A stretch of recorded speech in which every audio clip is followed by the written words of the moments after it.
Hello friends, welcome back to my channel English Media Academy. So दोस्तों, आज के इस वीडियो में द एज ऑफ मिल्टन से रिलेटेड हम कुछ प्रीवियस ईयर के क्वेश्चंस करने वाले हैं, जो कि मैंने 2018 से 2010 तक के लिए हैं। और मैं आपको बता दूं कि इसी तरह के प्रीवियस ईयर के कुछ क्वेश्चंस मैंने द एज ऑफ चौसर और द एज ऑफ शेक्सपियर दोनों के ऑलरेडी अपलोड कर दिए हैं। आप मेरे प्लेलिस्ट में जाके उसे चेक कर सकते हैं। आइए अब कुछ जॉन मिल्टन के बारे में जान लेते हैं। जॉन मिल्टन, जिनका बर्थ 9 दिसंबर 1608 में हुआ था, bread street, London, United kingdom में, और उनकी डेथ 8 नवंबर 1674 में बन हिल रो, लंदन, यूनाइटेड किंगडम में हुई थी। ये अपने बहुत ही एक बड़े एपिक, बहुत ही ग्रेट वर्क, एक यू कैन से एक मास्टरपीस के लिए जाने जाते हैं, जो कि पैराडाइज लॉस्ट है, और इसी वजह से इनका शेक्सपियर के बाद इन्हीं का नाम आता है। आइए फिर इनके कुछ क्वेश्चंस कर लेते हैं, जो कि एमसीक्यू बेस्ड हैं। स्टार्ट करते हैं। Question number 1, which of the following works is not written by John Milton? इनमें से कौन सा वर्क है जो जॉन मिल्टन के द्वारा नहीं लिखा गया है?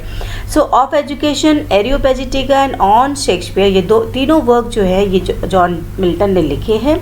और जो डी है, अल्मा और the progress of the mind, ये जॉन मिल्टन ने नहीं लिखा है। It is written by Matthew Prior in 1718। Matthew Prior ने इसे लिखा है, जो कि एक इंग्लिश पोएट थे और एक डिप्लोमैट थे। डिप्लोमैट में जो कूटनीतिज्ञ या राजनीतिज्ञ जिन्हें कहते हैं। Correct answer is D.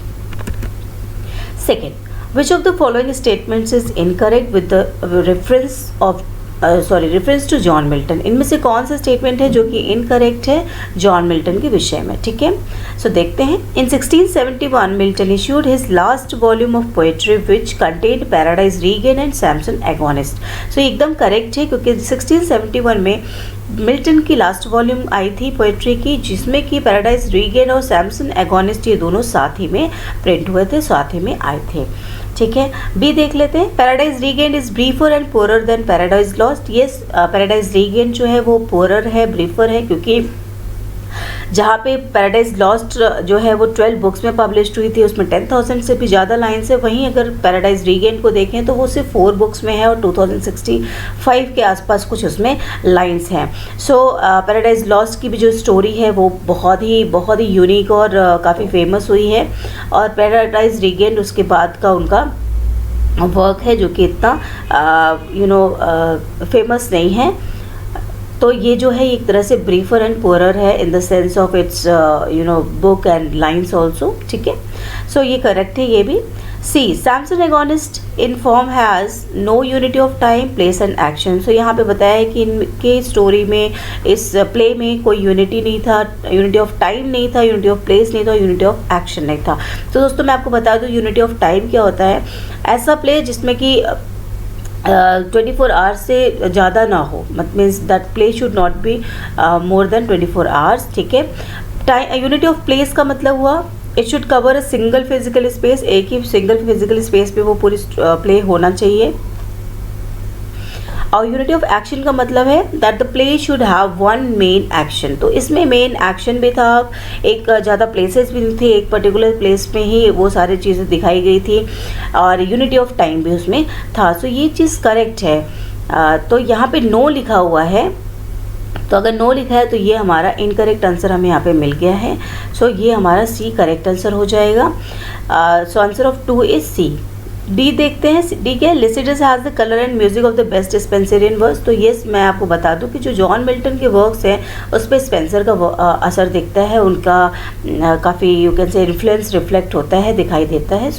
Lycidas पे भी कुछ ऐसे कलर म्यूजिक स्पेंसर के हैं। ठीक है, उनका इफेक्ट दिखता है, उनके स्ट्रक्चर पे, सटायर पे, बिलीफ पे, एटीट्यूड्स पे काफ़ी यू कौन से सिमिलरिटी हैं लोगों के। तो ये भी सेंटेंस करेक्ट है। Let's see the third one. Which of the following poems is not composed bye John Milton? इनमें से कौन सा है जो जॉन मिल्टन ने नहीं कंपोज किया है? आपको जैसा अभी मैंने बताया, on his blindness John Milton ने कंपोज किया है। एल एलिग्रो और एल पेंसरोसो, ये दोनों साथ ही में इन्होंने लिखा था, ये ट्विन है एक तरह से, तो ये दोनों भी जॉन मिल्टन के ही वर्क है। ट्रू लव जो है ये शेक्सपियर का वर्क है, मीन्स शेक्सपियर की सोनेट है, सोनेट नंबर 116 है, 116, जो कि 1609 में पब्लिश हुई थी। This true love is the correct answer of this question number 3। Now question number 4, through which work does Milton intend to justify the ways of God to man? किस work में Milton ने justify किया है the ways of God to man को? So God to man का जो work है वो पैराडाइज लॉस्ट में है, क्योंकि इसी में दिखाया है कि किस तरीके से मनुष्य हेवन से हेल में आ जाता है, नॉट हेल, अर्थ पे आ जाता है, ठीक है। वो उसका किस तरीके से मनुष्य का पतन होता है, उस चीज़ों को वहाँ पे दिखाया गया है। ये एक एपिक है और ब्लैंक वर्स में लिखी गई है, जो कि 12 बुक्स में पब्लिश हुई थी, ठीक है। आगे बढ़ते हैं। Question number 5. In which work Milton states that while the still morn went out with sandals grey? So ये जो लाइन है ये मैं आपको बता दूं कि ये लिसिडस में कही गई है, एक स्टैंजा। ये जो स्टैंजा है, ये जो लाइन है इस स्टैंजा की, इसमें क्या होता है, इसमें जो स्वेन है, जो गडरिया है, वो ये गाना गा रहा होता है, वो मॉर्निंग के लिए बोल रहा होता है कि जो मॉर्निंग है, जो सुबह है, वो दिन का एक रास्ता होती है, सुबह के बाद दिन होता है। इस तरीके से वो गाने को गा रहा है वहाँ पे, और उसने एक हैंडमेड पाइप बना रखी है जिसको कि वो बजा रहा है, मीन्स एक म्यूजिकल कुछ इंस्ट्रूमेंट बजा रहा है वो, जो कि उसने खुद बनाई है, ठीक है। तो ये एक पेस्टोरल सॉन्ग है जो कि एक गडेरिया के बारे में है, ठीक है। So the correct answer is Lycidas. Question number 6, who is often called as the poetical son of Spenser? So poetical son of Spenser John Milton को कहा जाता है। जॉन मिल्टन जो है उनके वर्क में स्पेंसर का काफ़ी जैसे स्पेंसर के वर्क है उसी तरीके से कुछ जॉन मिल्टन के वर्क्स दिखाई पड़ते हैं। जैसे कि मैं आपको बता दूँ 16th सेंचुरी में रेनेसेंस और रिफॉर्मेशन का इम्पैक्ट सभी के ऊपर दिखाई दिया था, ठीक है। तो और रिफॉर्मेशन और रेनेसेंस का इन्फ्लुएंस स्पेंसर पे भी दिखाई देता है और जॉन मिल्टन पे भी दिखाई देता है, ठीक है। इन दोनों का इन्फ्लुएंस इन दोनों पे रिफ्लेक्ट होता है। इसीलिए जो ड्राइडन है इन्होंने the poetical son of Spenser John Milton को कहा है। तो देखिए यहाँ पे एक और क्वेश्चन बन सकता है कि ये जो लाइन है ये किसने कही है? तो ये ड्राइडन ने कहा है, ठीक है, जॉन मिल्टन के लिए। सो correct answer is a. Question number 7. In which work John Milton does the character Delilah appear? So Delilah जो है ये आपको मैं बता दूँ कि सैमसन एगोनिस्ट की वाइफ है।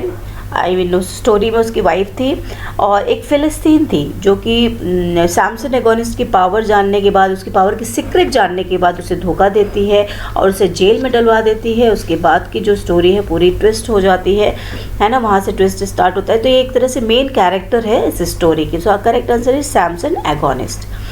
Now question number 8. In the state of his blindness, जब जॉन मिल्टन ब्लाइंड थे तो उन्होंने अपने आप को किससे कंपेयर किया है? With home Milton does not compare himself. तो यहाँ आपको बताना है कि किससे कंपेयर नहीं किया है, और इसके लिए हमें पता होना चाहिए कि मिल्टन ने कंपेयर किया किससे है अपने आप को, है ना। तो यहाँ पे आपको ये 3 नाम दिख रहे हैं, blind Thamyris, blind Maeonides and Tiresias and Phineus. ये इन सभी से इन्होंने अपने आप को कंपेयर किया है। ये सभी जो है ये प्रॉफिट्स है, ओल्ड प्रॉफिट्स है जिनसे इन्होंने खुद को कंपेयर किया है।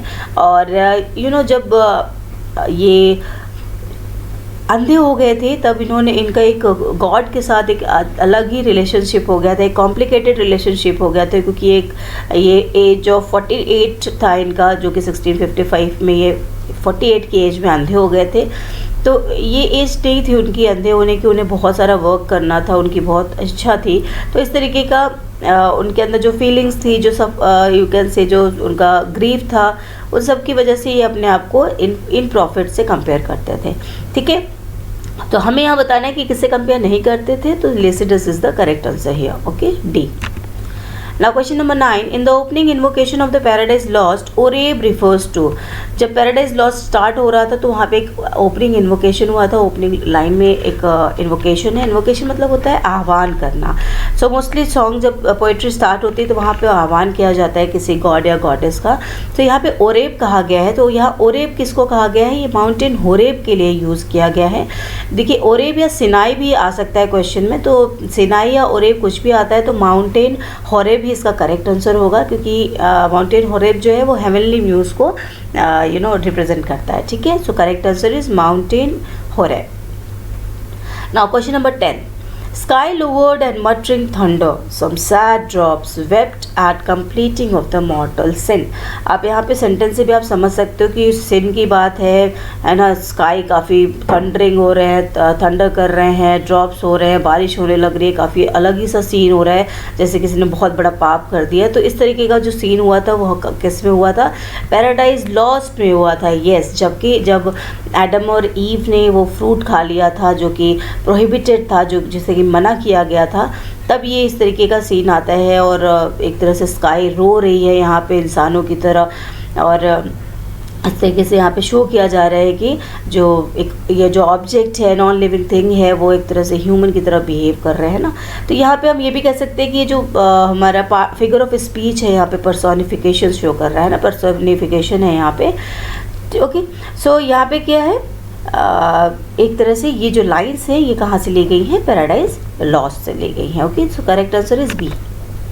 Now, who disapproved Milton's Lycidas for its inherent improbability? कौन डिसअप्रूव करता है लिसिडस को और ये कहता है कि ये इनहेरेंट इम्प्रोबेबिलिटी है इसके अंदर, मतलब कि ये इसके अंदर ये इम्प्रॉपर है, या इसके अंदर जो छुपी हुई कुछ चीज़ें हैं जो कि सही नहीं है. ठीक है, सो ये मैं आपको बता दूं कि सैमुअल जॉनसन हैं. सैमुअल जॉनसन जो थे, इनको पेस्टोरलिज्म जो है वो बिल्कुल पसंद नहीं था. कोई भी हम स्टोरी को जो पेस्टोरलिज्म से लिखते के तरीके से लिखते थे, पेस्टोरल एलिजी लिखते थे, वो उन्हें बिल्कुल पसंद नहीं था. इसलिए उन्होंने डिसअप्रूव किया है लिसिडस को भी. ठीक है, उसे इनहेरेंट इम्प्रोबेबिलिटी कहा है. ठीक है, so correct answer is Samuel Johnson. ठीक है, और क्यों कहा है? क्योंकि उनका ये मानना था कि जैसे कि कोई आदमी है, वो बहुत ही रिच था, बहुत अच्छी लाइफ जिया है, उसको एक आप शेफर्ड बना देते हैं, गडरिया बना देते हैं, और उसकी लाइफ में गांव की लाइफ दिखाते हैं, मुश्किलों से भरा हुआ लाइफ दिखाते हैं. तो ये उनके हिसाब से वो चीज़ सही नहीं है. उन्हें लगता है नहीं, इस तरीके से हमें नहीं लिखना चाहिए. सो इसीलिए वो इसे डिसअप्रूव करते थे. Okay, now question number 12. Who among the following regarded Satan as a real hero of Paradise Lost? जैसा कि आप जानते हैं कि पैराडाइज लॉस्ट जो है उसमें जो एक हीरो हीरोइन की अगर बात करें तो हम एडम और ईव को मानना चाहिए हमें. बट जो सैटर्न है, सैटर्न जो है वो वहाँ पे एज ए हीरो वर्क किया है, और बहुत ही कंट्रोवर्शियल यू कैन से एक रहा है कि इसका हीरो कौन है. लेकिन जो सैटर्न है, he was the most controversial and appealing figure of Paradise lost. और सेंट कॉलरिज ने, मतलब सॉरी एस.टी. कॉलरिज ने ऐसे सैटर्न को रियल हीरो माना है. कई सारे जो क्रिटिक्स है, कई सारे क्रिटिक्स का कहना है कि सैटर्न ही जो है वो यहाँ पे पैराडाइज लॉस्ट में एक हीरो की तरह प्रेजेंट किया गया है. तो यहाँ पे बेसिकली एस.टी. कॉलरिज ने इसे कहा है कि Saturn is the real hero of Paradise lost. Next question. Milton is most famous for his? Milton किस चीज़ के लिए फेमस थे? वो मिल्टन अपने ग्रैंड स्टाइल के लिए फेमस थे. ग्रैंड स्टाइल मतलब क्या होता है? मतलब एक ऐसी क्वालिटी जो कि और किसी में नहीं दिखाई देता है. कुछ ऐसी क्वालिटी जो कि पोइट्री को काफ़ी फोर्सफुल बनाता है, काफ़ी प्रेजिंग बनाता है. ठीक है, ये मिल्टन का एक हॉलमार्क था, एक क्वालिटी था कि इनकी जो वर्क में एक ग्रैंड स्टाइल थी, मतलब एक प्रिसिशन था, कंसंट्रेशन था, और एक एल्यूसिवनेस था. मैं आपको बता दूं प्रिसिशन क्या है. जैसे कि बहुत ही प्रिसाइज तरीके से, बहुत ही फ्यूएस्ट वर्ड से जो मिल्टन है वो अपने पोइट्री को या अपने वर्ड्स को लिखते थे. ठीक है, और कम शब्दों में वो ज़्यादा चीज़ों को एक्सप्लेन करते थे. कंसंट्रेशन क्या हुआ? कंसंट्रेशन मतलब कि we need concentration to understand his ideas depth. हमें उनके आइडियाज़ की डेप्थ को समझने के लिए बहुत ही कंसंट्रेट करके वो चीज़ें पढ़नी पड़ती हैं. ठीक है, और next thing is allusiveness. Allusiveness मतलब he use words in their original Latin sense. मतलब लिखा जो है उसका सेंस कुछ और होता है, कुछ लैटिन सेंस में वो चीज़ें वो लिखते थे. सो ये जो है सी जो आंसर है grand style is the correct answer of question number 13. Now question number 14. Milton begins paradise lost book 1 with. So paradise lost book 1 जब वो लिखना शुरू किए थे, जब लिखना नहीं, जब वो उसकी स्टोरी सुनाना शुरू करते हैं, जब वो पोइट्री स्टार्ट होती है, तो उसमें क्या होता है, वो सबसे पहले क्या करते हैं, वो इन्वोकेशन करते हैं. ठीक है, मतलब आह्वान करते हैं पोइट्री की देवी का. उसे भगवान को बुलाते हैं, उनको याद करते हैं, जिससे कि हम कह सकते हैं कि वो हेवनली म्यूज़ को बुलाते थे. ठीक है, हेवनली म्यूज़ मतलब जो स्वर्ग की देवियाँ हैं उन्हें वो याद करते हैं. ठीक है, next question is question number 15, in which of the following works did Milton promote freedom of speech and oppose licensing and censorship? इसमें से किस वर्क में जॉन मिल्टन ने फ्रीडम ऑफ स्पीच को प्रमोट किया है और अपोज किया है लाइसेंसिंग एंड सेंसरशिप को? सो मैं आपको बता दूं, एरियोपैजिटी का जो है इनका एक बहुत ही फेमस वर्क रहा है, जो कि इन्होंने बेसिकली लिखा था इसलिए क्योंकि उस टाइम में क्या हुआ था कि पोएट्स को फ्रीडम नहीं दी गई थी, उनसे फ्रीडम छीन ली गई थी कुछ भी लिखने का और उसे प्रिंट करने का। ठीक है, उन्हें पहले दिखाना पड़ता था, उसे यू कैन से लाइसेंस लेना होता था या ऑथराइज़ कराना पड़ता था, उसे अप्रूव कराना पड़ता था, उसके बाद ही वो उसे प्रिंट करा सकते थे। तो जॉन मिल्टन ने इस चीज़ को अपोज किया और आज़ादी मांगी अपनी कि हम कुछ भी लिख सकते हैं और कुछ भी प्रिंट करा सकते हैं, इसकी आज़ादी मांगी और ये फाइनली उन्हें मिला भी। पार्लियामेंट ऑफ इंग्लैंड ने फिर ये लाइसेंस पास किया कि ठीक है, पोएट्स जो है वो अपना लिख सकते हैं। उसे कहा जाता है द लाइसेंसिंग ऑर्डर इन 1643, जिसमें कि सभी पोएट्स को लिखने और प्रिंट कराने की फ्रीडम मिल गई थी। ठीक है, so correct answer is Areopagitica. Now question number 16, in whose memory did John Milton wrote me thought I saw my late espoused saint।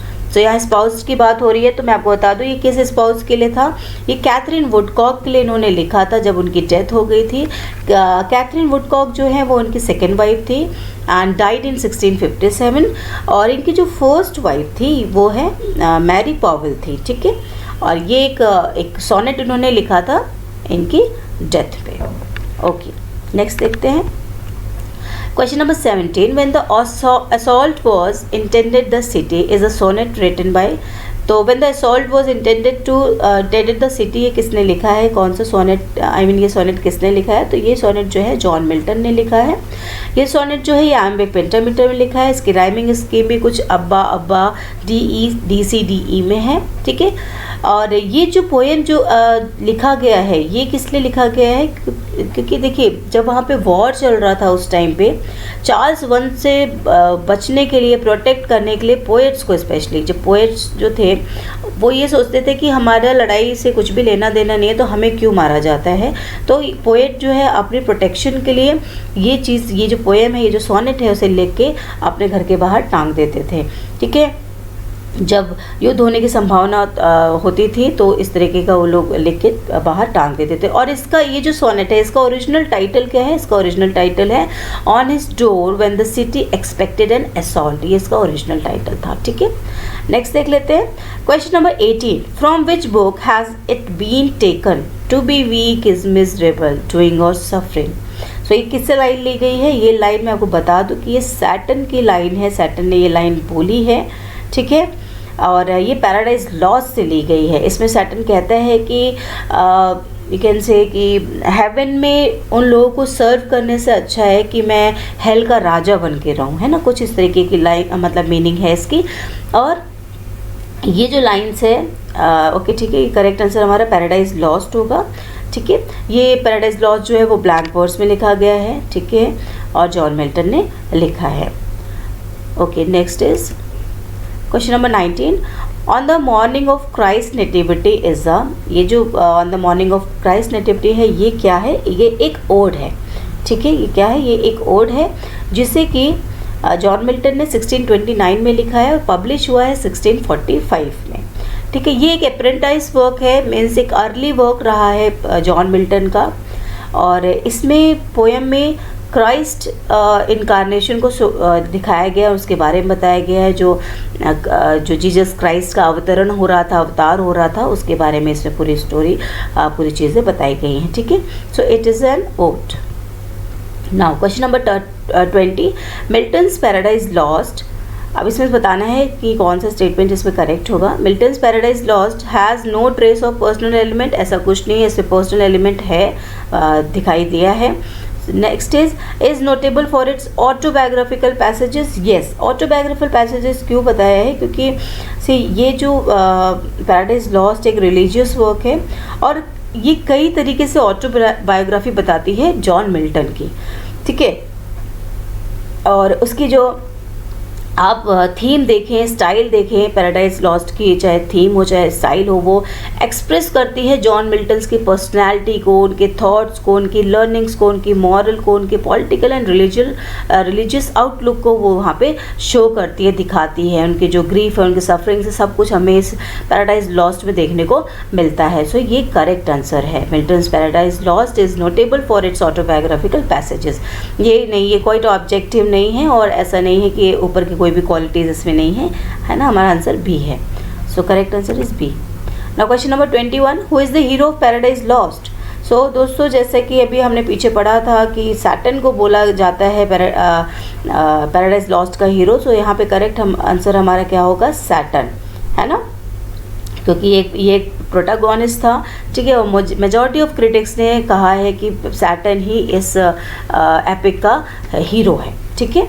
Now question number 22, Milton's poetry is a mirror in which the writer's character is very clearly reflected. Who made this statement.